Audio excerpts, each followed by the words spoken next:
പ്രിയ കൂട്ടുകാരെ, ഇന്ന് നമുക്ക് ഫ്രീബീസ് എന്ന ഇംഗ്ലീഷ് വാക്കിൻ്റെ അർത്ഥം നോക്കാം. ഫ്രീബീസ് എന്ന വാക്കിൻ്റെ അർത്ഥം സൗജന്യം, സമ്മാനം, സൗജന്യമായി നൽകപ്പെടുന്ന ഉപഹാരങ്ങൾ അല്ലെങ്കിൽ സേവനങ്ങൾ. ഇതിനൊരു ഉദാഹരണം പറയാം. They handed out freebies at the event. ഇതിൻ്റെ അർത്ഥം ആ പരിപാടിയിൽ അവർ സൗജന്യ ഉപഹാരങ്ങൾ നൽകി. മറ്റൊരു ഉദാഹരണം പറയാം. ദ സ്റ്റോർ ഓഫേഴ്സ്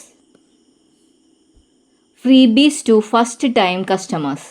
ഇതിൻ്റെ അർത്ഥം ആ സ്റ്റോർ ആദ്യത്തെ ഉപഭോക്താക്കൾക്ക് സൗജന്യ ഉൽപ്പന്നങ്ങൾ നൽകുന്നു. കൂട്ടുകാരെ, ഒരിക്കൽ കൂടി പറയാം. ഫ്രീബീസ് എന്ന വാക്കിൻ്റെ അർത്ഥം സൗജന്യ, സമ്മാനം കൈമാറൽ, സൗജന്യമായി നൽകപ്പെടുന്ന ഉപഹാരങ്ങൾ അല്ലെങ്കിൽ സേവനങ്ങൾ.